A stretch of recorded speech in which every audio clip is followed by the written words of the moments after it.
Bom dia, senhores, ou boa tarde, dependendo do momento que estejam assistindo essa aula gravada. Então, hoje eu vou dar continuidade ao que a aula passada, sexta-feira, né? Onde nós introduzimos as leis de Newton e falamos sobre o princípio da inércia, certo? Que diz basicamente que um objeto, um corpo, ele tende sempre a manter o seu estado de movimento, seja esse movimento ausente, como por exemplo o repouso, ou seja um movimento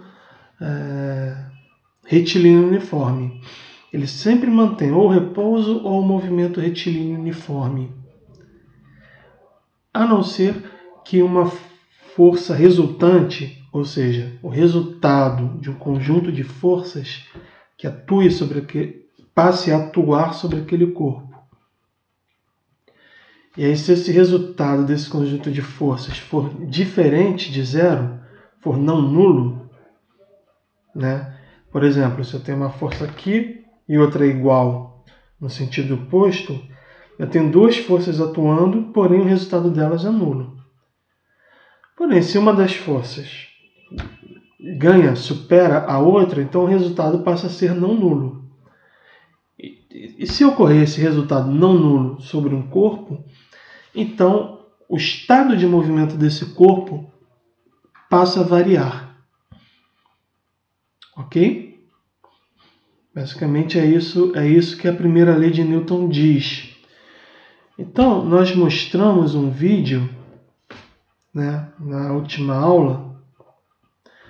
Deixa eu passar ele aqui de novo.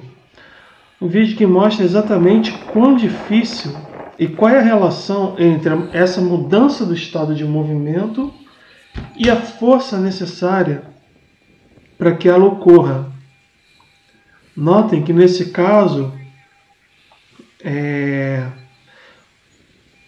como a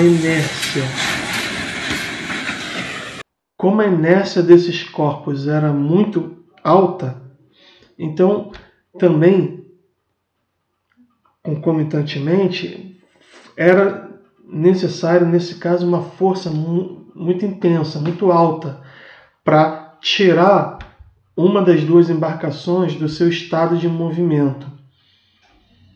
Certo? Ou, em outras palavras, com as forças empregadas ali pelo condutor, deveria haver um espaço de tempo, um intervalo de tempo maior até que a mudança da trajetória pudesse ser percebida ou pudesse ser alcançada. A nova trajetória, né, pudesse ser alcançada. Certo? Isso tem a ver com uma propriedade chamada inércia. Não à toa, a primeira lei é chamada lei da inércia. Certo? Essa propriedade da inércia me diz o seguinte: o quão difícil é para uma embarcação, mas para um corpo qualquer, aqui estamos falando sobre embarcações, mas serve para qualquer corpo. Quão difícil é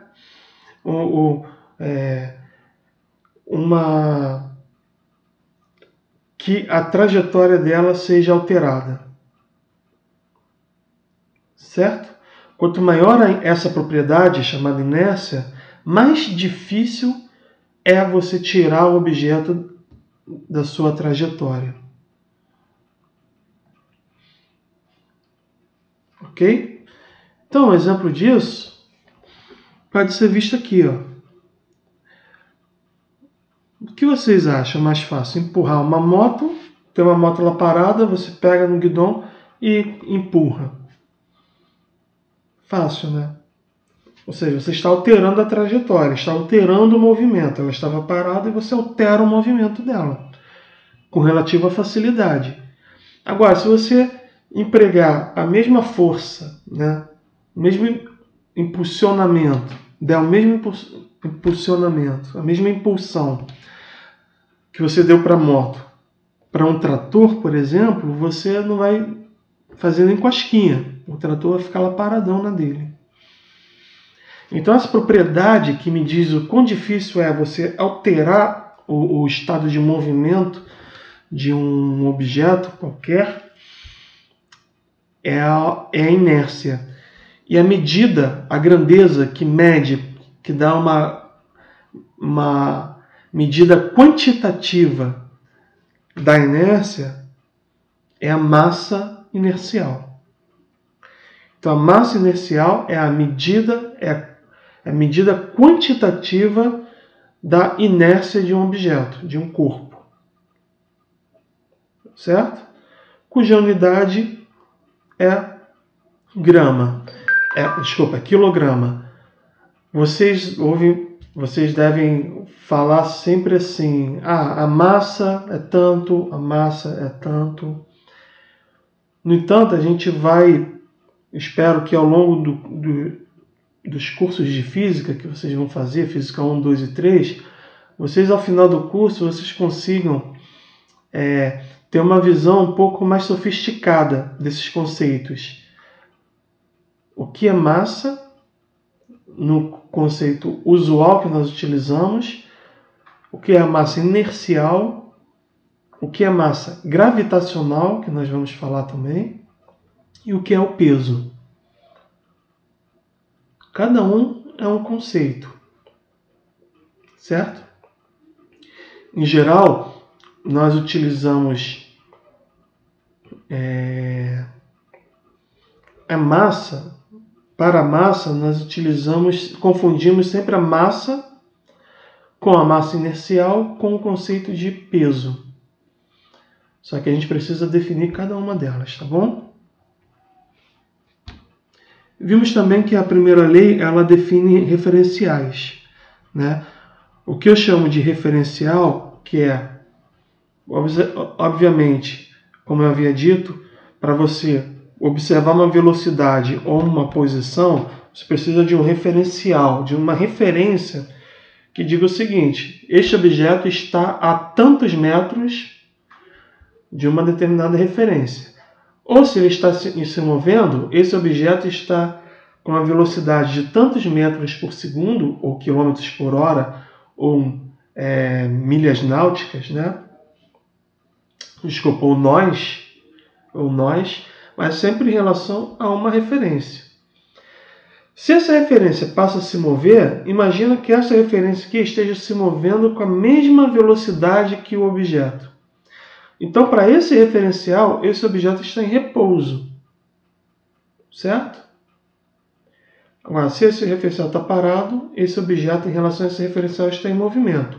Se esse referencial se move com esse, então esse objeto está em repouso em relação a esse referencial. Então, qual dos dois é a verdade? Os dois. Tudo depende do ponto de vista e do referencial. No entanto, isso deixa de valer quando esse referencial está acelerado, está no movimento acelerado. Aí, quem está nesse referencial acelerado passa a observar o objeto com uma aceleração. Porém, a primeira lei diz o seguinte, que a aceleração, ou seja, a mudança do movimento, ela é provocada por uma força atuante no corpo, ou por uma resultante de forças atuando no corpo. Né? É isso que a gente havia comentado. Agora, nota o seguinte, sobre a primeira lei. Né? Agora, nota o seguinte, se esse objeto, se eu estou nesse referencial aqui, eu não sei de nada, eu estou no referencial, eu não sei se ele está acelerado ou não, eu simplesmente estou nele. Imagina, então, essa figura aqui, eu estou nesse vagão aqui, que está no movimento acelerado. Eu estou observando um corpo lá, e eu vejo o corpo se acelerar. Só que eu olho no entorno do corpo e não há nenhuma força atuando sobre ele. Então, para quem está nesse referencial aqui acelerado, o pessoal olha para aquele corpo e diz, opa, essa primeira lei de Newton, que diz que a mudança de movimento só pode ser causada por uma força resultante, nesse caso não tem força resultante, esse objeto está acelerando para o observador nesse referencial acelerado. Então, quer dizer então que a primeira lei de Newton não vale? Exatamente, não vale. Que isso, mestre? Sim, não vale. Para este referencial, não vale a primeira lei de Newton. Para qualquer outro referencial. Então, como é que eu defino um referencial inercial? É simples. Olha um objeto. Pega um objeto. Tenha certeza que não exista nenhuma força atuando sobre ele ou que a resultante das forças sobre ele é nula. Nesse caso, esse objeto vai ficar em repouso ou em movimento retilíneo uniforme. Mas vamos dizer que você esteja num referencial onde esse objeto está em repouso. Voa lá.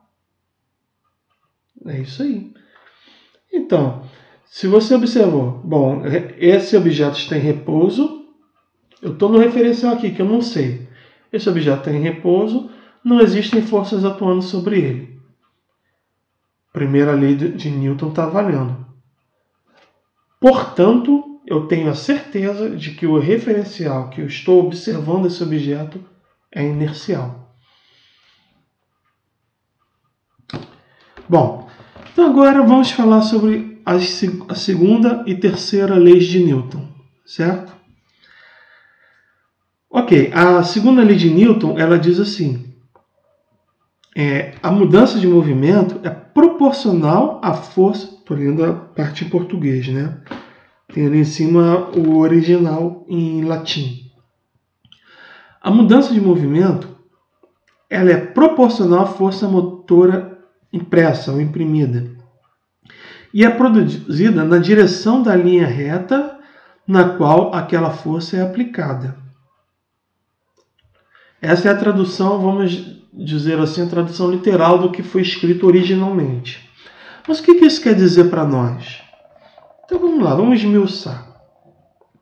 A mudança de movimento. Bom, quando eu falo em mudança de movimento, eu falo em aceleração. Quando eu falo em movimento, eu estou falando em velocidade, certo? Quando eu falo em mudança do movimento, a grandeza que mede a mudança de movimento é a grandeza chamada aceleração. Então, sempre que eu falo mudança de movimento, aí você pode perguntar para a pessoa que está conversando contigo, você quer dizer aceleração? A pessoa vai dizer, isso mesmo, aceleração. Aí você vai falar para a pessoa, por que você não fala, eu falo mais simples, aceleração? Economiza tempo, né? Sim. Então, movimento, velocidade, mudança de movimento, aceleração. Então, Newton diz, a mudança de movimento, ou seja, a aceleração, é proporcional à força motora imprimida. Então, ela é proporcional, ou seja, entre uma força que está sendo colocada sobre um objeto e a mudança que essa força produz, existe uma proporcionalidade, certo? Agora, eu falei para vocês sobre massa inercial, né? O que é essa proporcionalidade, então? A massa inercial. A força imprimida. É produzida na direção da linha reta na qual aquela força é aplicada. O que isso quer dizer? Quer dizer o seguinte, senhores. Se eu aplico, a segunda lei de Newton diz o seguinte, se eu aplico uma força num corpo qualquer, olhem para a figura. Essa bolinha aí representa um objeto. Pode ser uma embarcação, né? Pode ser uma bolinha, pode ser um carro, pode ser qualquer coisa que tenha massa. Esse objeto, se eu aplico uma força sobre ele, essa força vai produzir uma aceleração na mesma direção, e mais do que isso, na mesma direção e mesmo sentido que essa força resultante. Certo? Então a setinha azul, que é a setinha da aceleração, sempre, não há exceção, sempre vai estar apontando na direção da força resultante. Ok? Aí você olha para a segunda figura aqui e você diz assim, mas mestre, aqui tem uma outra força atuando para trás e a aceleração está atuando para frente. Sim. Por quê? Se você fizer a soma vetorial entre F1, nessa segunda figura, e F2, F1 vai ganhar por um tanto assim. Se vocês aprenderam bem a trabalhar com vetores, vocês vão observar que F1 vai ganhar um tanto assim. F1 era isso, mas quando você subtrai F2, vai diminuir de tal forma que a força resultante vai ser um pouquinho menor do que F1. Mas essa força resultante, ela vai determinar a direção da aceleração. E qual é a relação, então, entre o vetor aceleração e o vetor força? A relação vai ser dada pela massa inercial do objeto.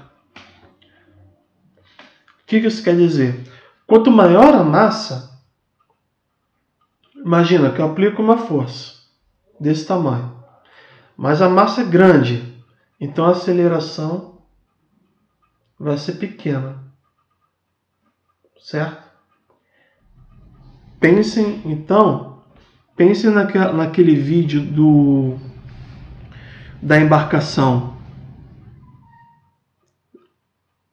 Pensaram? Uma embarcação, ela, vamos colocar assim, a massa inercial dela é colocada aí da ordem de algumas dezenas de milhares de toneladas, né? Então isso te faz pensar que, bom, mas imagina, se um trator que é só 1 tonelada por aí já é difícil de você empurrar, imagina uma embarcação que tem dezenas de milhares de toneladas. Ou seja, são dezenas de milhares de tratores juntos que você precisa empurrar. É grande, né? Uma coisa grande, né? Então agora você tem que imaginar o seguinte, a força, mesmo que eu aplique uma força, sem falar em valores por enquanto, mas imagina que você tem que aplicar uma força muito alta, né?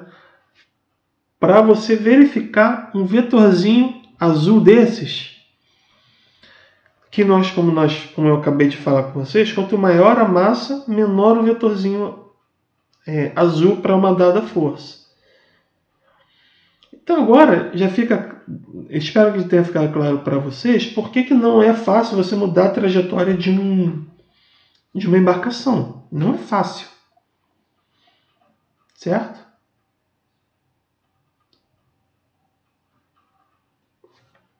Então ficou claro? Isso então é a segunda lei de Newton, que vocês conheceram popularmente como F igual a ma.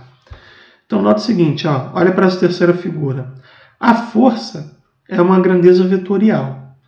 Portanto, a aceleração, que também é uma grandeza vetorial, ela vai sempre, como eu havia dito, atuar na direção da força resultante. Então, se eu aplico uma força para cima e outra para a direita, como o caso dessa figura, a força resultante, o que você tem que fazer? Você tem que compor a força resultante, fazer a soma vetorial de F1 e F2. E a partir desse momento que você tem a força resultante, o vetor força resultante, você já tem a aceleração. E qual é o módulo da aceleração? Qual é o tamanho da aceleração? Simplesmente você vai ter que dividir a força resultante pela massa inercial. E aí você vai encontrar o vetor aceleração. Por outro lado, se você souber a aceleração e souber a massa, Então, multiplicando os dois, você sabe qual é a força que foi aplicada. Tá certo? Tudo isso vetorialmente. Agora, deixa eu ver aqui.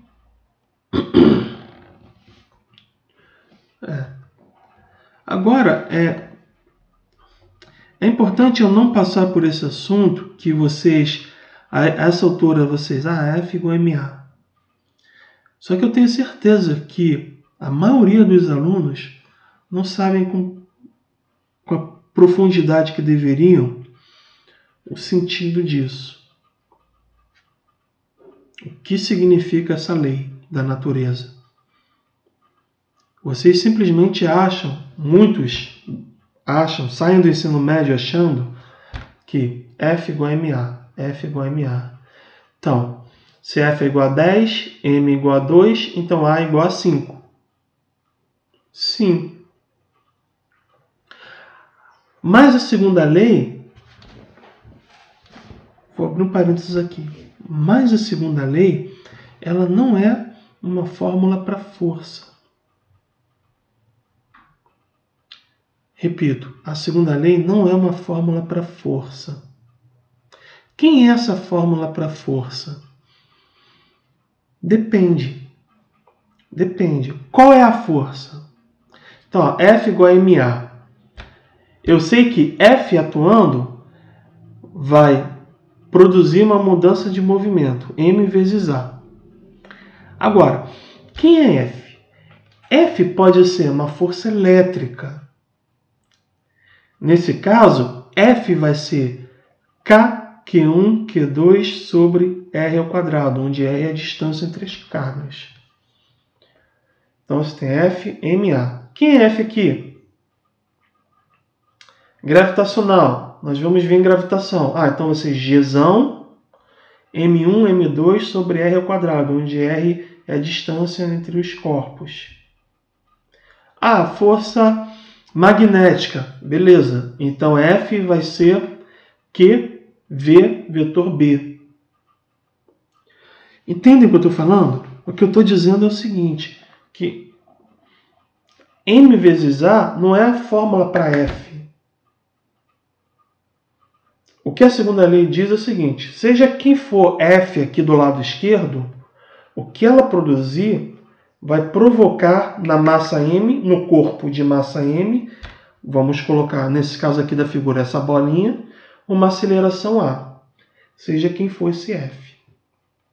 Mas ela não define quem é F. Quem é F, nós temos que saber. Pode ser uma força elétrica, como eu disse, magnética, gravitacional, pode ser a força normal, pode ser a força de atrito, pode ser a força de resistência, né? Etc, etc, etc. Ok? Bom, aí o peso é uma força.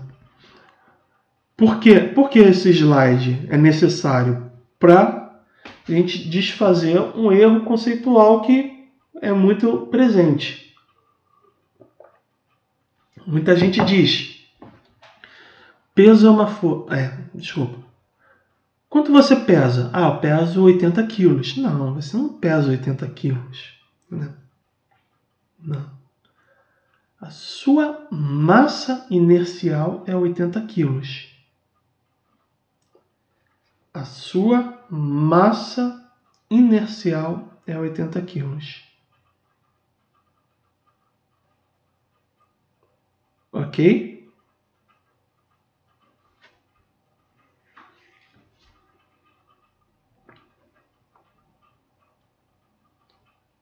Por que disso? Porque a sua massa e não o seu peso. Porque o peso é uma força. Qual é o seu peso? Meu peso é 80 vezes 9,8 metros por segundo nas proximidades da superfície da Terra. Isso depende da latitude, como nós vamos ver no próximo slide. Mas o peso, então, vai ser a sua massa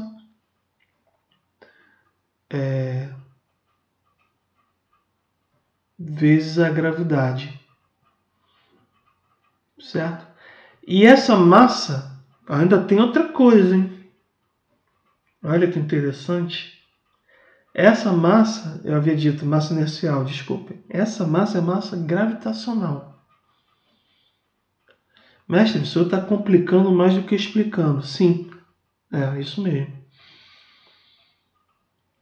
Mas antes de tudo ficar bom, antes piora, né? Tudo piora antes de melhorar.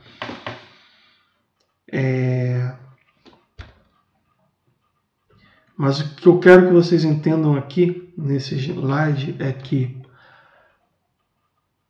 uma coisa é sua massa, outra coisa é seu peso. A sua massa, ela pode ser massa gravitacional ou inercial. Qual a diferença entre as duas? Felizmente, nenhuma. Por um acaso da natureza. Não um acaso da natureza, mas por motivos mais profundos do que parecem. Aliás, esse motivo de não haver diferença entre a massa gravitacional e a massa inercial que levou Einstein a formular a teoria da relatividade. Mas notem que nesse contexto aqui que nós estamos, não existiria motivo algum para que elas fossem iguais. Mas elas são. Mas o que é uma e o que é outra? A massa gravitacional, olha aqui, m vezes g. Essa massa aqui é gravitacional. Por quê? Porque, como nós vamos ver em gravitação, mas vocês já devem ter visto no ensino médio, a força gravitacional, ou seja, a força de atração dos corpos, ela depende da massa de um, da massa do outro, né? Certo? Depende das duas massas, assim como a força elétrica. No caso da gravidade, é a massa. Então, M1, M2, um Gzão sobre R ao quadrado. Essa massa aqui não tem nada a ver, em princípio, com a massa inercial. Porque o que isso aqui me diz é o seguinte: se eu tenho uma quantidade de matéria aqui e outra quantidade de matéria aqui, essas matérias se atraem pela força gravitacional. Então é isso que a massa gravitacional diz. É como se fosse, se você trocasse a massa gravitacional pela carga, por exemplo, daria no mesmo. Só que seria uma força elétrica. É isso que eu quero dizer. Qual é a diferença? A diferença é o seguinte: a massa inercial, não. A massa inercial, o que ela me diz? Se eu empurrar um objeto, certo? O quanto de aceleração eu vou provocar nesse objeto? Quem vai me dizer essa proporcionalidade entre a força que eu aplico, seja ela qual for, e a aceleração que é produzida, é a massa inercial.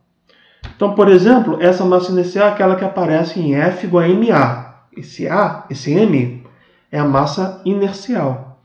Agora, essa aqui, que aparece em P igual a mg, essa massa aqui é a massa gravitacional.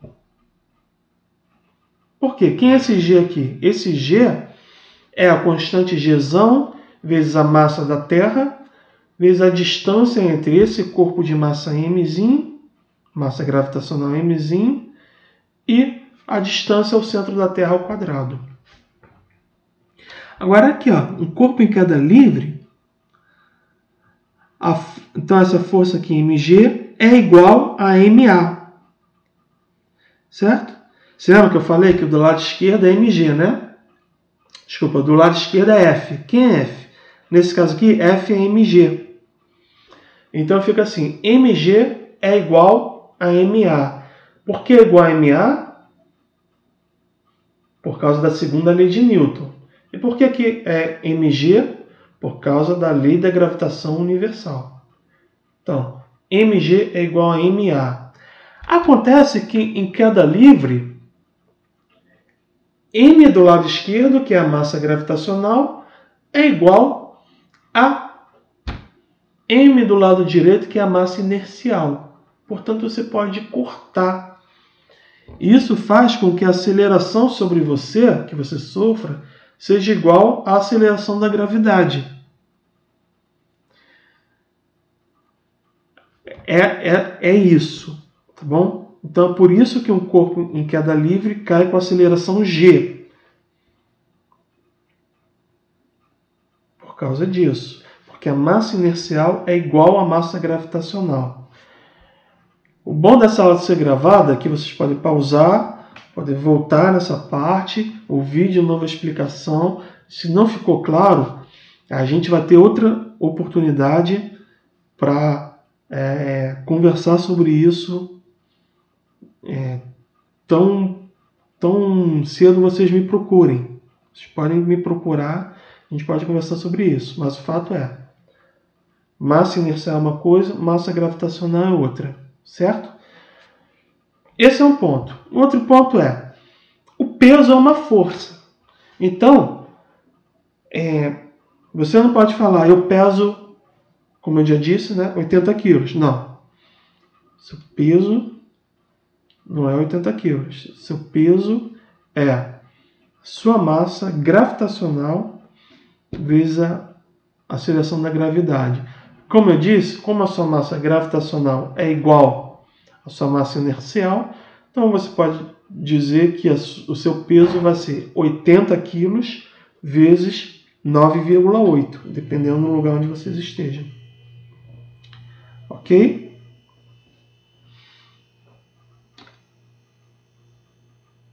Então, olha aqui.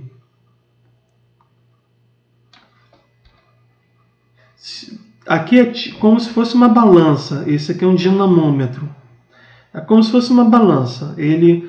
Você coloca um peso nele, um objeto qualquer, como se você estivesse subindo numa balança, e pelo dinamômetro é calibrado de tal forma que a deformação que eu produzo numa mola, calibrada, bonitinha, vai me dizer, e quando isso alcança um equilíbrio, então isso vai me dizer qual é a massa do corpo.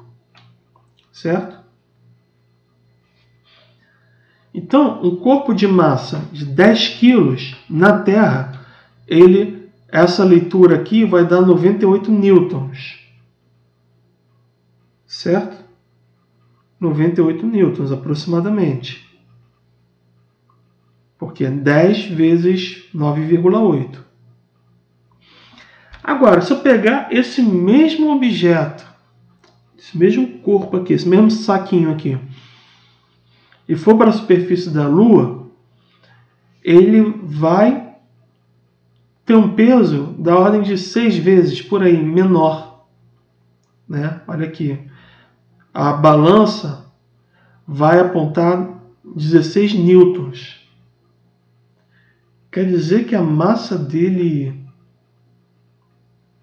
diminuiu? Não. O peso dele diminuiu. Mas a massa, ela é inerente. Ela não muda por esse motivo. Então, dependendo de onde você esteja, claro, esse aqui é um exemplo extremo, a gente foi para a Lua. Mas e no planeta Terra?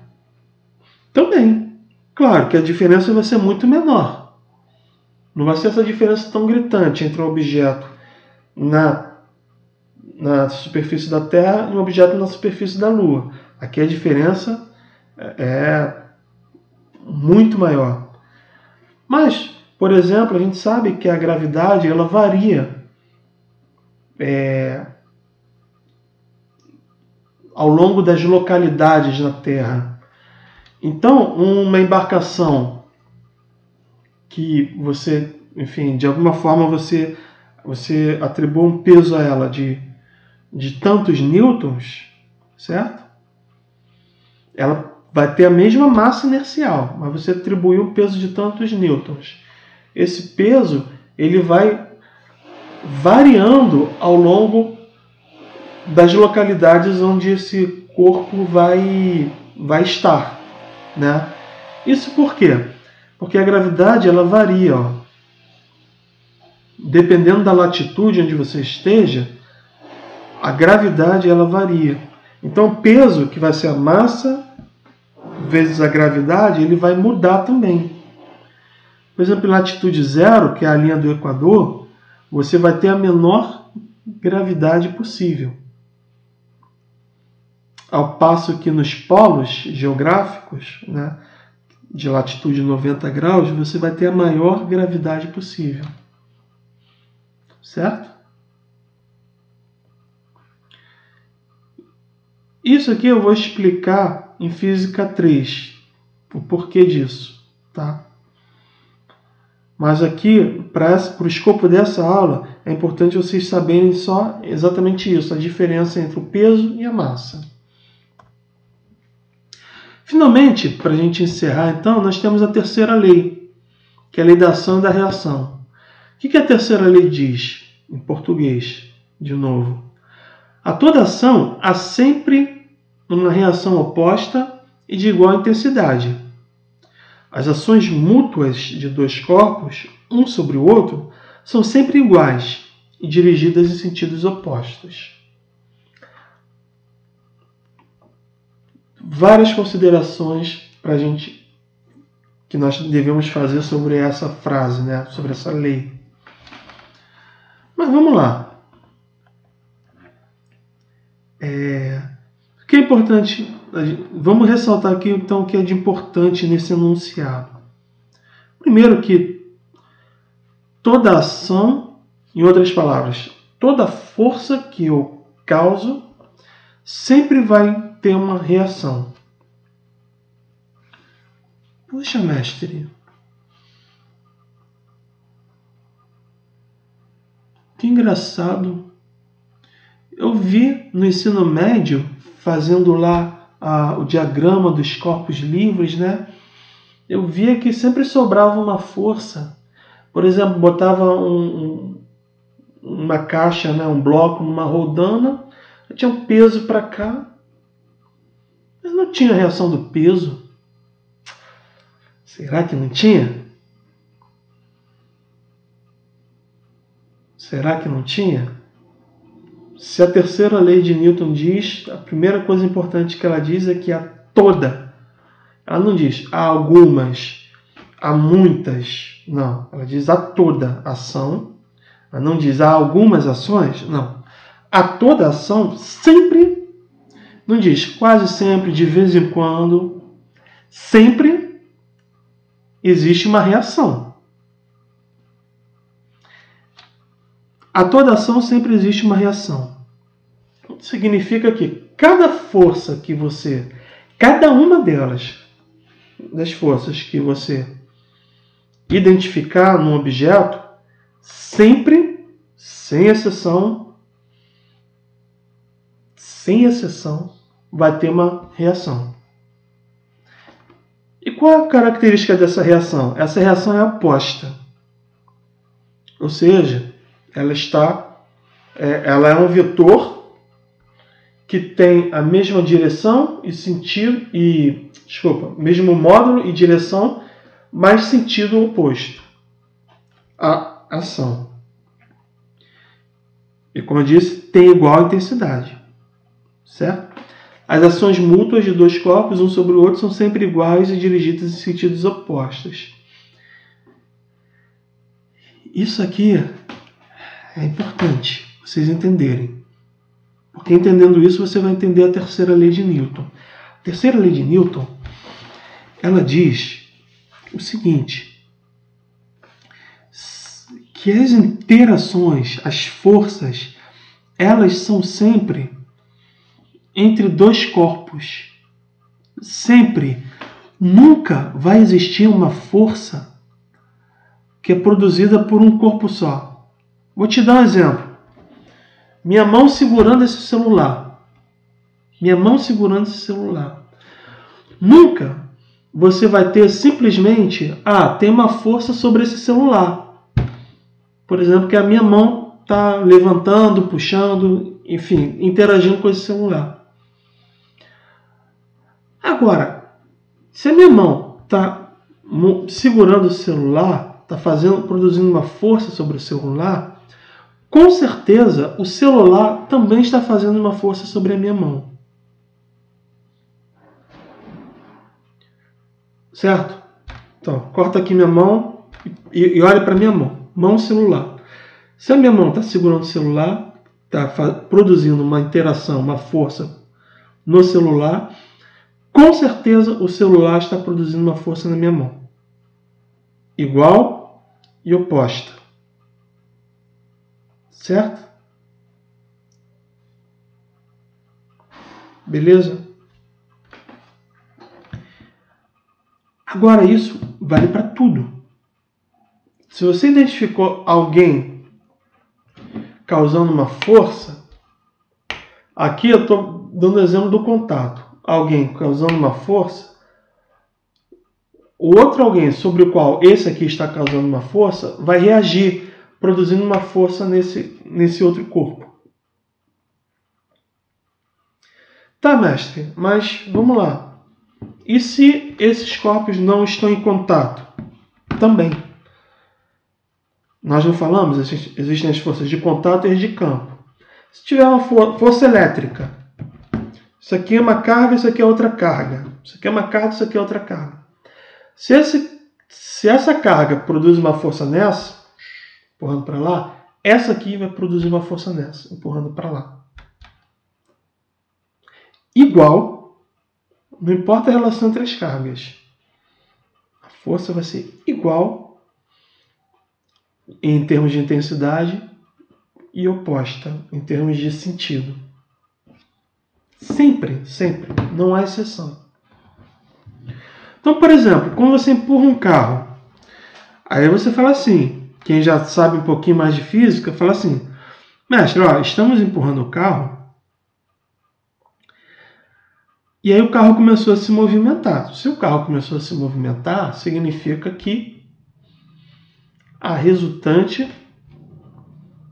sobre o carro não é nula. A força resultante não é nula. É diferente de zero, certo? Certo. Porém, isso não tem nada a ver com a terceira lei. Isso tem a ver com a segunda lei. Se num corpo, agora isola esse corpo, se num corpo existe uma força resultante diferente de zero, esse corpo vai se mover. Porém, para cada força que existe nesse corpo, o causador dessa força está sofrendo uma reação igual e em sentido oposto. Então, nesse caso, quem é o causador da força no carro? São essas pessoas que estão empurrando. Então, se eu analisar o movimento do carro, eu vou observar, ignore por enquanto essa seta vermelha e só observe essa seta aqui verde.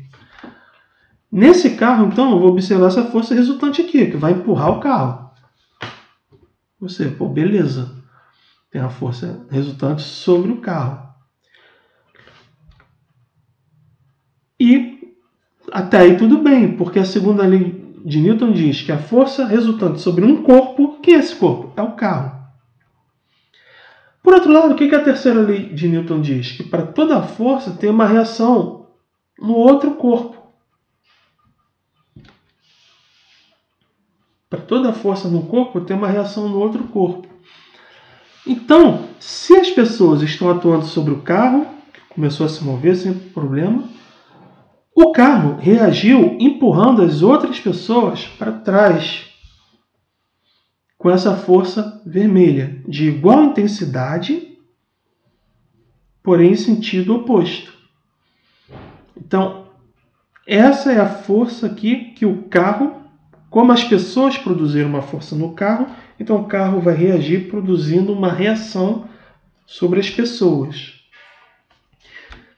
Isso. Aqui eu chego num ponto importantíssimo. Já estamos quase encerrando, tá? Mas eu chego num ponto importantíssimo. Ação e reação nunca agem sobre o mesmo corpo. Qual é a ação? Pessoas empurrando o corpo. Qual é a reação no carro? Carro empurrando... Não. Não. A reação das pessoas empurrando o carro é o carro empurrando as pessoas. Então existe uma força para lá no carro e uma força para lá nas pessoas, que é a reação. Por que eu dou ênfase a isso? Porque, surpreendentemente, agora eu vou contar um segredo para vocês.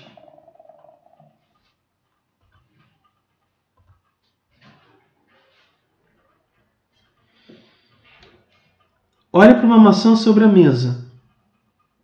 Certo? Olha para essa figura aqui. Você tem a ação do peso sobre a maçã, né? Força-peso aqui. P e a normal aqui. Vamos falar um pouco melhor sobre a normal, mas vamos pegar o conhecimento que vocês têm do ensino médio. Normal é aquela força de contato, né? Um objeto sobre uma superfície tem uma força normal para cima. E aí vocês chegam aqui acreditando o seguinte: bom, qual é a reação do peso? É a normal. Sinto muito em informar, mas isso está errado. Mestre, está errado. Como assim?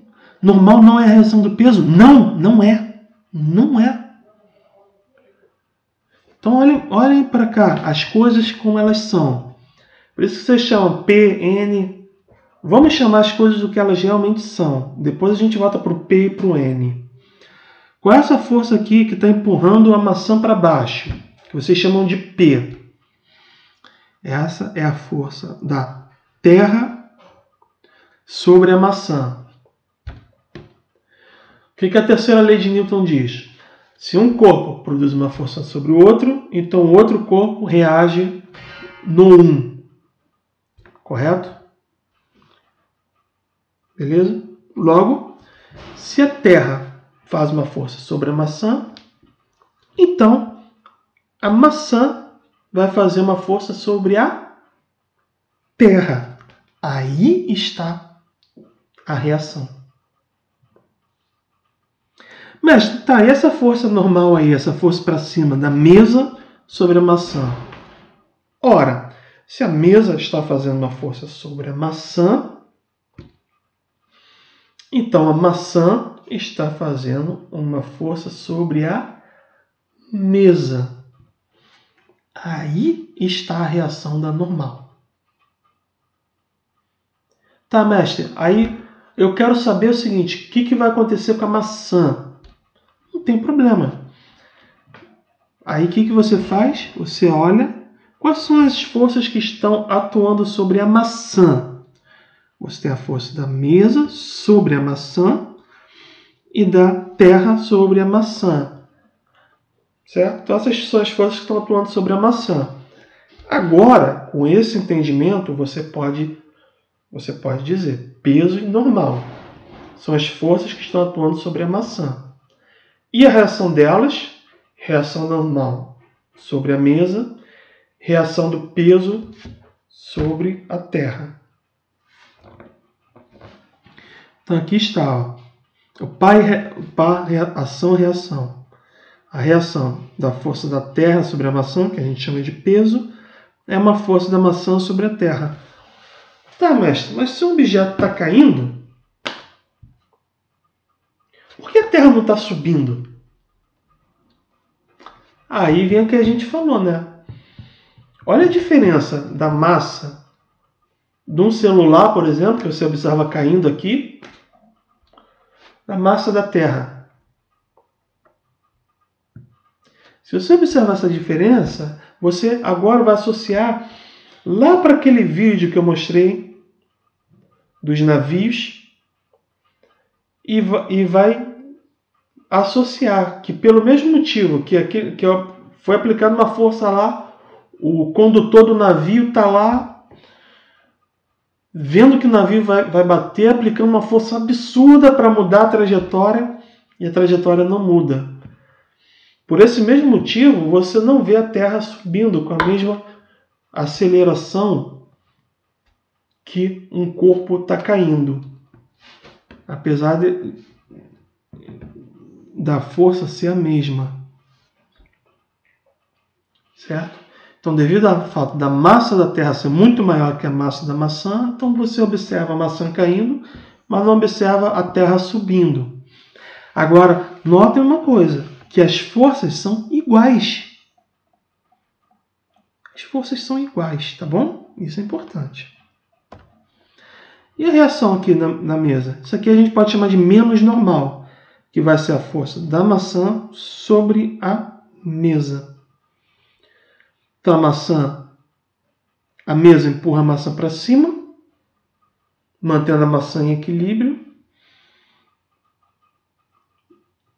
E a maçã empurra a mesa para baixo. Então agora você pode responder. Por que a maçã então fica em equilíbrio?